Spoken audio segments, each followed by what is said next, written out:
Welcome to Morning Brief, presented by Robinhood, the home to commission-free trading. I'm Yahoo Finance Executive Editor Brian Sozzi. Let's fire up the three things you need to know right now. First up, stocks are a little change on this holiday-shortened trading day after the S&P 500 closed at a record high. Investors officially on Santa Claus watch. The Santa Claus rally is any market gains for the last 5 trading days of December and the first 2 trading days of January. We are now in that zone. And commodities are staying red hot as well. Gold's record rally continues, crossing $4,500 per ounce. Copper and platinum also hitting all-time highs. Great time to appraise your jewelry this holiday season. And oil is also on track for a winning week, seeing the longest winning streak since March on supply disruption fears. Score one for black gold. Plus, Nike rising after Apple CEO Tim Cook bought nearly $3 million worth of shares, according to a new SEC filing. Cook now owns more than 100,000 shares of the sportswear retailer. He has been on the Nike board since 2005. And in case you're wondering, because I know you are, Michael Jordan's last game was on April 16, 2003, while of the member of the Washington Wizards. Yes, the Washington Wizards. I remember it like it was yesterday. Let's check out the markets here.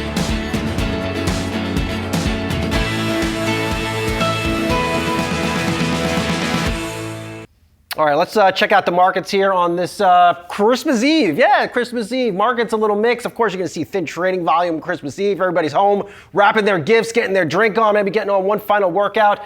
That is what the markets are doing right now. All right, we are being reminded in the final stages of 2025 that it's the AI trade that stirs the drink for portfolios. This will probably be the case in 2026, especially as companies like Meta and Amazon spend hundreds of billions of dollars to build out AI infrastructure in this country.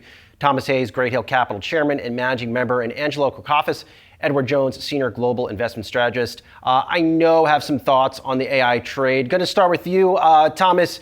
What has surprised you this year on the AI trade? Well, I'll tell you, Brian, it wasn't a surprise for us, but I think it was a dramatic surprise for the market and may still surprise some people when they hear it right now. The number one performing AI stock for 2025 was not NVIDIA, it was Intel. Intel was up, as of yesterday, 81.4% year to date. Intel's still around, Thomas. They're still around. They still do business? They still do business, and the world, all of the chip designers are dramatically dependent on them succeeding in developing advanced chips. And the U.S. government is standing behind that because we don't want to be dependent exclusively on Taiwan Semiconductor. So Intel was the number one chip and hyperscaler, followed by AMD. So Intel was up 81%, AMD up 77%, NVIDIA up 36%, not bad, but less than half of the returns of Intel. Microsoft only 15%, Apple 8%, Amazon 4%. So I think people were a little surprised that the most popular names were more subdued than expected. And I do think that theme is going to persist, but we'll get to that. Angelo, hit me with a surprise. I think that Intel move, the fact that it's outperformed NVIDIA, certainly has surprised a lot of folks. What's been on your radar?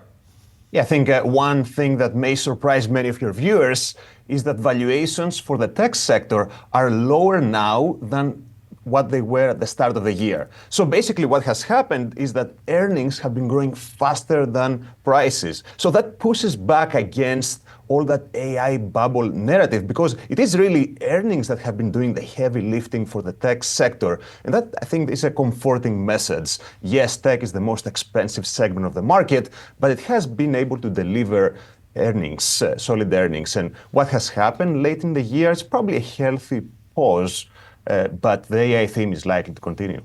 These are the surprises I needed. Tom and Angelo, you have clearly brought your A game here on Christmas Eve. Tom, back to you. I think Angelo makes a very good point on valuation. So, question to you, are AI stocks still cheap then? I think that we have to be a little bit careful as we look into 2026. I think the theme is not going to be the AI stocks or the AI cost centers, rather, when we think about hyperscalers and some of the chip names.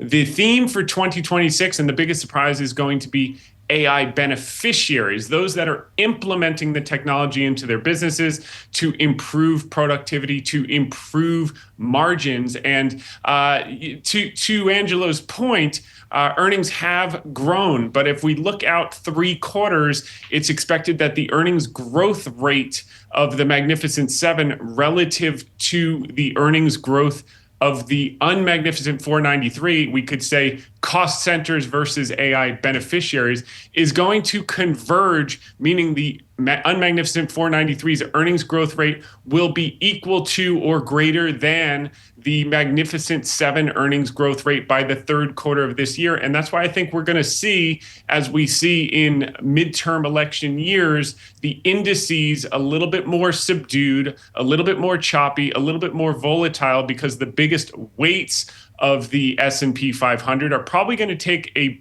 breather or consolidate their gains as that earning growth decelerates. The other thing that we have to keep in mind here, Brian, is that CapEx as a percentage of operating cash flow now for the hyperscalers is exceeding levels of big oil. Greater than 60% of operating cash flow is now going to CapEx, and that's part of the reason that that growth rate is declining. And I think we're going to see a lot of money made under the surface in individual stocks, the AI beneficiaries, and maybe more subdued returns again from the AI cost centers, aka hyperscalers, and the stocks that most people are crowded into at the moment. Angelo, talking about subdued returns, this year hasn't been a great year, relatively speaking, for Meta and Amazon, but Amazon in particular up only 5%. I mean, that's an ugly performance versus the S&P 500 and the rest of the Mag 7. If in January, would you be inclined to buy these AI laggards like a Meta and Amazon? I think our call for next year is rotation both within tech and outside of tech. It is interesting that 4 of the 7 Magnificent Seven names have lagged the S&P, but that's followed multiple years of very strong outperformance. So I think some of that rotation is healthy. We are seeing potentially the early stages of the move from the companies that really enable and facilitate the build out of AI towards the companies that are adopting it. And I think that's going to include a broader set of opportunities for investors. And that is beyond tech as well, thinking about industrials, healthcare. These are some sectors that we see potential benefits flow through. But I think the name of the game is diversification, not concentration in 2026. Tom, tell me if I'm totally off base here. So you have the Fed cutting rates. Maybe they come in with one more rate cut early next year. You have a whole class of people that have been making bank off of CDs, low risk investments. Are they now forced back into this market to earn a good return? They are forced back into the market, but guess where they're forced back into is probably one of the most unloved areas of the market. As a matter of fact, dividend payers are the most out of favor and lower relative valuation than they've had in 25 years. That makes no sense to me, Tom. I mean, we're supposed to like dividends. We're supposed to champion dividends. We want this check coming to our mailbox every quarter. Well, there's no question. And exactly to your point, as the Fed cuts and that free interest payments on those money markets goes down, they're going to be forced to find the yield elsewhere. That's going to be dividend payers. Now, what is dividend payers? Where do you find the dividend payers? Well, you tend to find them in defensive stocks, consumer staples, healthcare. Some of the stocks now, if you look at healthcare in particular, lowest weighting in the S&P in a handful of years, lowest relative valuation to the S&P in 25 years. I would say right now is a generational buying opportunity in the healthcare sector. Oh, and by the way, in midterm election years, healthcare dramatically outperforms the indices. Since 1950, the S&P tends to be more subdued in midterm election years, about 2% returns. Well, guess what? Healthcare does over 9%. And the last 3-4 years, you couldn't give healthcare away. So expect good things from healthcare for a couple of reasons. One, the dividend yields. 2, it tends to do well in volatile periods. And 3, I think it's going to be one of the major AI beneficiaries, not cost centers, aka they're going to use AI to lower costs, increase productivity, and in a material way in drug development. So healthcare is the name of the game for 2026. Angelo, next year, is that the year of the dividend? think it can have improved performance relative to the other years. We like mid caps as well, thinking about asset classes. Mid caps, some international, still emerging markets. We talk about AI and technology, but there's a lot of innovation also happening beyond the US borders. And as you talked about the Fed and slightly cutting interest rates next year, that gap now between cash returns on CDs, money market funds, and either you talk about fixed income or dividend paying stocks, that gap is going to widen. So we could see some rotation out of heavy excess investments for many investors into cash towards other asset classes. Tom, real quick, do you chase gold here? No, we like productive assets, but just to jump on what Angelo said, he pointed to mid caps. Well, look at the earnings expected growth rate of the S&P at 14%. How about small caps? Expected earnings growth of 55%. They're just coming off the mat. I think you can get a lot of bang for your buck in 2026 in small caps as well. All right, guys, stick with me. We got a lot more coming up here on Opening Bid. Straight ahead, not an Opening Bid, I should say Morning Brief. Straight ahead on Morning Brief, I'll spotlight a few hot tickers lighting up the Yahoo Finance platform this morning. Got to get my shows right. We'll be right back.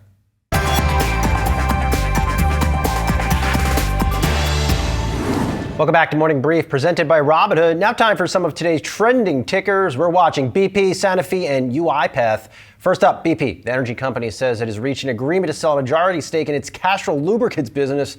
The shareholding has been sold to investment firm Stonepeak in a $10.1 billion deal. Upon completion of the transaction, a new joint venture will be incorporated, comprising a 65% Stonepeak and 35% BP ownership. BP noting that its retained stake provides exposure to Castrol's growth plan while retaining optionality to realize further shareholder value in the future. Next, Sanofi announcing it has entered into an agreement to acquire Dynavax Technologies, the biopharma company aiming to augment its presence in adult immunization with Dynavax's vaccines, adding that Dynavax's adult hepatitis B vaccine and shingles candidate brings new options to Sanofi's portfolio. The acquisition involves a cash tender offer to acquire all outstanding shares of Dynavax, reflecting a total equity value of approximately $2.2 billion. Finally, UiPath seeing shares pop as the company is set to join the S&P Mid-Cap 400 Index. The stock will join the index before trading starts on January 2nd, 2026. UiPath is replacing Synovus Financial, which is being acquired by Pinnacle Financial Partners. This move for UiPath comes as the automation software company has seen over 20% gains so far this year, and even solid gains this month following its earnings release. UiPath reported upbeat third quarter results that saw better than expected earnings and revenue. All right, 2026 is fast approaching, but first, lessons learned in 2025 with an economic twist. As I wrote on my LinkedIn page this morning, I'm surprised consumer spending hasn't fallen off a cliff, given tariff-related price increases in a lot of categories found in supermarkets and malls. Yet, consumer spending grew at a strong 3.5% pace in the third quarter, largely a function of strong spending by higher income households. So what did I miss, and what does it mean for next year? Tom Hayes, Great Hill Capital Chairman and Managing Member, and Angelo Kourkafas, Edward Jones, Senior Global Investment Strategist, are here. Tom, back to you here on this. Can this spending within the high-income household, which I would argue has held up consumer spending this year and the broader stock market, can that continue at its pace next year? I think it can. I think you look at household balance sheets, cash levels at 7% are the highest since 1950. So there's a lot of dry powder on the sidelines. I think you have a little bit more volatility picking up in the market in the midterm election year that might create a little more subdued. But if you look at consumer sentiment, man, it is washed out and people are still spending. They're saying I'm depressed, but apparently they're taking that depression and they're going to the stores and spending money. Tom, nobody wants to tell the world they're rich. Nobody wants to say it. They just want to live under the radar, buy their Rolexes, and just don't tell anybody, Tom. Yeah, but listen, you can't make this up. Consumer sentiment is lower than it was during COVID, the great financial crisis, and the Volcker crush in 1980. And things are relatively good. So I do think there's some tailwind behind this. I think the consumer can spend. We saw it yesterday, spending at 3.5%. We saw it in GDP, 4.3%. GDP now for Q4 is over 3%. Holiday spending looks pretty good this year. So I do think that's going to persist. And And I do think that you're going to continue to see an increase in real wage growth. Let's hope we see some more benefits to Main Street in 2026. And I think that could be the theme moving forward versus just the upper end carrying the water, seeing everyone participating and benefiting from some of these pro-growth economic policies. Angelo, is next year the year of Main Street? That Main Street finally starts to feel a bit better and they got out and spend in places outside of dollar stores. It's been more than 2 years that wages have been rising faster than inflation. It's a process that takes a while for consumers to feel confident that they are catching up. But the combination of still a solid labor market yet slowing and at the same time gradually moderating inflation, that is a good mix. When we talk about the macro, it's all about growth and inflation. And we've seen positive surprises on both fronts. So I think it looks favorable, the backdrop for next year. And as they say, never underestimate the US consumer. And especially as we talked about, balance sheets continue to look and remain healthy. Yeah, we can't help ourselves, Angelo. We all want that 10th big screen TV. We all want it. We can't help ourselves. But Angelo, is it as simple as to say that the stock market is at records and that's what's fueling spending with higher income consumers? Or is there something else going on here we need to know about? No doubt, that is a big supportive factors. The stat is that 10%, the higher the top 10% on the income categories, they account for 50% of the spending. And we've seen gains not only in equities, in fixed income, talk about investment grade bonds that had the best year since 2020. Real estate prices have been appreciating. And yes, we are stuck in this low hiring, low firing type of labor market. But at the same time, the unemployment rate remains historically low. So, I think that, again, is a positive as we head into the next year. Tom, hit me with a potential economic surprise for next year. Well, I think the surprise is we're underestimating what's happening. We're having both guns blazing with an easing cycle with the Fed. We continue to ease, we continue to cut, but by the way, QE light is back. The Fed is going to be in the market buying $40 billion of T-bills at least through April. So that's going to add a tremendous amount of liquidity. You had over 320 global central bank cuts in 2025, highest you've seen since the great financial crisis. That works on a lagged effect. So you have a lot of liquidity there. You got these tax refunds of $1,000 to $2,000 going out to Main Street. You potentially have, if the Supreme Court turns off the tariffs or unwinds them in a way, Trump is not going to give that money back to foreign entities. He's going to pay it out as dividends, and then he's going to figure out how to do the tariffs in another legal framework. So you could have a tremendous amount of fiscal stimulus coupled with an easing cycle, coupled with rising wages, and really benefit Main Street in 2026. So I think people are kind of underestimating not just the earnings growth, not just Main Street, but fiscal and monetary policy, guns blazing going into 2026. That's a positive. I'll weigh in with a surprise here. I think what we're going to see on the GDP front is going to shock the hell out of people. And I mean to the upside. We have AI infrastructure being built out aggressively in this country. You guys are talking about higher wages. We've got rate cuts, lower rates from the Fed. I mean, Angelo, the ground is set for, I think, some serious upside to economic growth in this country next year. But if that does happen, what does that mean for the outlook for rates? Yeah, I think the key in all of this, to connect all of these dots, is productivity. Let's look at corporate profits. Corporate profits have been booming without companies adding much headcount, and that implies real productivity gains. Maybe too early to say that all is AI, but since after the pandemic, we know that technological adoption really accelerated, and potentially we are in this period of sustained productivity gains. So the Goldilocks is if we can sustain above trend growth for a while without generating inflation. Our call is that with economic growth holding steady, potentially even above 2%, the Fed slightly cutting rates towards 3 to 3.5%, maybe the 10-year yield doesn't have necessarily much downside below 4%. So we're looking at range-bound yields, but still a Fed that kind of moves more closely to that neutral rate, again, between 3 and 3.5%. So not much downside, but you don't really need to as long as the economy continues to perform as it has. Tom, 30 seconds left. Do you have one investing resolution top of mind for yourself for next year? Well, I think we're going to keep doing what we did in 2025 because it worked. I think the thing that is going to surprise people is that equal weight indices could outperform cap weighted indices. I think people who are just stuck in regular cap weighted indices like the S&P 500 are going to be underwhelmed with their returns in 2026. And the people that venture out a little bit, either the stock pickers, I think there's going to be a fortunes made under the surface, but the easy way to get exposure to that is with an equal weight index, in which case would be the first time in some time where the broadening and that participation overwhelms what people expect in the indices. And that's a sign of health. That's a good thing, not a bad thing.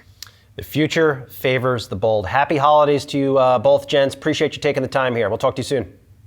Thank you. Thank you. All right, that does it for Morning Brief presented by Robinhood. I'll be back in just a moment on opening bid. Literally, I'm running to the other side of our studio right now. I'll be right back.